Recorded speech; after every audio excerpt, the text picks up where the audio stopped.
Olá alunos, tudo bem com vocês? Sou Moisés Marques, professor de Química, e hoje nós vamos falar sobre substâncias e misturas. A classificação dos materiais. Um material pode ser classificado como uma substância ou como uma mistura. Dizemos que o material é uma substância quando as suas propriedades físicas e químicas de grupo praticamente não variam de uma amostra para outra. E um material qualquer é considerado uma mistura quando suas propriedades físicas, químicas e de grupos variam de uma amostra para outra. Lembrando que isso medidas nas mesmas condições de temperatura e pressão, porque as características como ponto de fusão, ponto de ebulição, variam conforme a pressão e a temperatura. Então tudo isso levando em conta as mesmas condições de temperatura e pressão. Então uma substância sempre apresenta as mesmas características físicas e químicas, enquanto que a mistura isso varia. Podemos dizer que cada substância é identificada por um conjunto de propriedades próprias. Não existe na natureza duas substâncias que tenham o mesmo conjunto de propriedades. Você pode ter duas substâncias com o mesmo ponto de ebulição ou duas com o mesmo ponto de fusão, mas nunca duas substâncias que tenham o mesmo ponto de fusão, o mesmo ponto de ebulição, a mesma densidade, as mesmas propriedades de grupo, a mesma reatividade. Sempre vai ter alguma coisa diferente. Então, como exemplo de substâncias, podemos citar a água destilada, o álcool anidro, o oxigênio, o gás carbônico, cloreto de sódio, mercúrio, ferro, etc. É muito raro encontrar uma substância pura na natureza. Normalmente as substâncias estão misturadas umas às outras. Diagramas de mudanças de estado da agregação. Quando uma substância muda de estado da agregação sob pressão constante, a sua temperatura durante a mudança de estado permanece constante. O que é que isso significa? Isso quer dizer que, por exemplo, vamos pegar aqui a água destilada, né? Se você pegar a água destilada e colocar para aquecer a pressão de 1 atm, quando ela começar a evaporar, a entrar em ebulição, a temperatura vai permanecer em 100 graus Celsius. Lembra na aula passada que a gente falou sobre o ponto de ebulição da água, que é 100 graus Celsius? Isso é a pressão de 1 atm. Então, nessa pressão, enquanto a água estiver passando do estado líquido para o estado de vapor, a temperatura vai continuar em 100 graus Celsius. Ela não vai se alterar. Isso é uma característica das substâncias puras.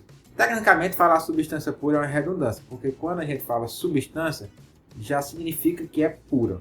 Mas a gente tem esse hábito de falar substância pura. O mesmo acontece, por exemplo, com o gelo. Você tem água no estado sólido, né? Gelo a 0 graus Celsius, a menos de 0 na verdade. Quando a temperatura desse gelo chegar no 0 graus Celsius, ele vai começar a se fundir, porque é o ponto de fusão, 0 graus Celsius. Então, o gelo vai começar a derreter. Durante esse processo de derretimento, de fusão, a temperatura vai permanecer constante, vai permanecer em 0 graus Celsius até todo o gelo derreter. Nesse caso, da passagem do estado sólido para o líquido, nós vamos ter o primeiro patamar.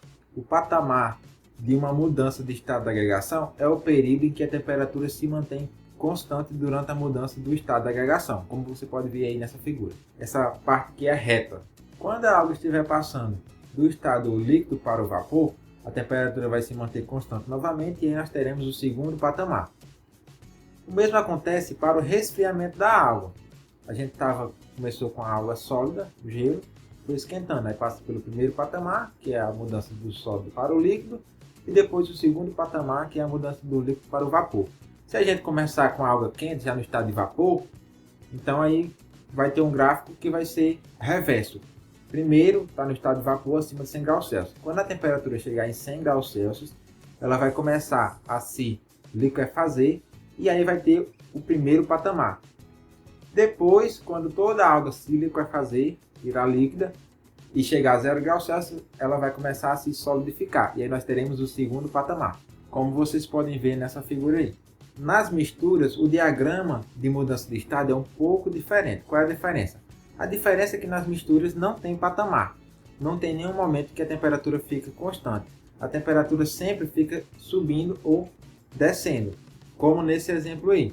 Veja aqui nessa figura, no estado sólido a temperatura está subindo.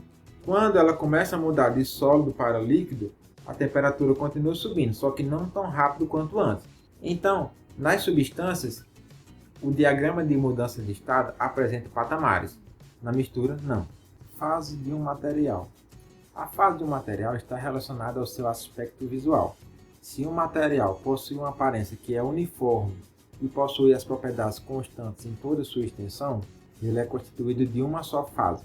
Já se a aparência do material não é uniforme e se suas propriedades variam quando medidas em pontos diferentes de sua extensão, então ele tem mais de uma fase. Ou seja, cada fase de um material é identificado pela aparência uniforme e pelas propriedades constantes em toda sua extensão. Baseada no número de fases, nós classificamos as misturas em misturas homogêneas e misturas heterogêneas. Dizemos que quando uma mistura só tem uma fase, ela é uma mistura homogênea. E quando uma mistura possui mais de uma fase, ela é uma mistura heterogênea. Então, por exemplo, vamos pegar o leite. O leite é uma mistura homogênea ou heterogênea? Eu só vejo uma fase, eu vejo tudo branco. Então é homogênea. É um raciocínio válido. Só que o critério para estabelecer se uma mistura é homogênea ou heterogênea é o número de fases, mas não a olho nu, mas sim no ultramicroscópio.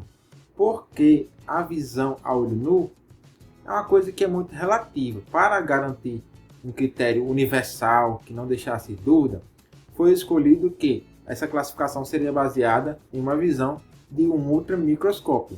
Porque tem gente que vai dizer que o leite é homogêneo, tem outros que vai dizer que é heterogêneo porque vê a nata, porque vê um negócio amarelo, uma gordura. E o suco de laranja, por exemplo, pode parecer homogêneo, um negócio amarelo, mas se você for ver de perto, você pode ver um bagaço da laranja, pode ver açúcar, pode ver uma semente. Então, o critério usado é o ultramicroscópio. O sangue a olho nu parece ser homogêneo, mas no ultramicroscópio é possível ver mais de uma fase. Mesma coisa para o leite, mesma coisa para o suco de laranja. Todos são misturas heterogêneas, possuem mais de uma fase. Não devemos confundir o número de componentes com o número de fases. Observe essa figura aí. Nessa figura, nós temos quantas fases?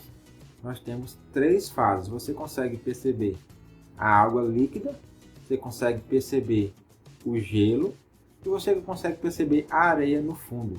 Então nós temos 3 fases. Mas quantos componentes nós temos?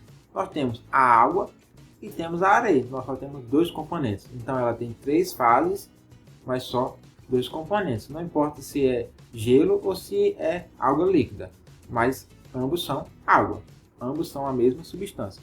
Já nessa outra figura aí, nós temos o que? Óleo, nós temos água líquida e temos melado no fundo. Então nós temos 3 fases perceptíveis a olho nu e 3 componentes. Então nesse caso coincidiu o número de fases ser igual ao número de componentes. Mas nem sempre isso é verdade. Bom, eu vou parar por aqui. Agora eu quero que vocês, por favor, respondam a questão 3 da página 52 de vocês, respondam no caderno. Respondam também a questão 4, a 5 e a 7 da página 55 do livro de vocês. Respondam no caderno a questão e me mandam uma foto no Google Classroom, tá certo? Por hoje era só isso. Tchau e até a próxima.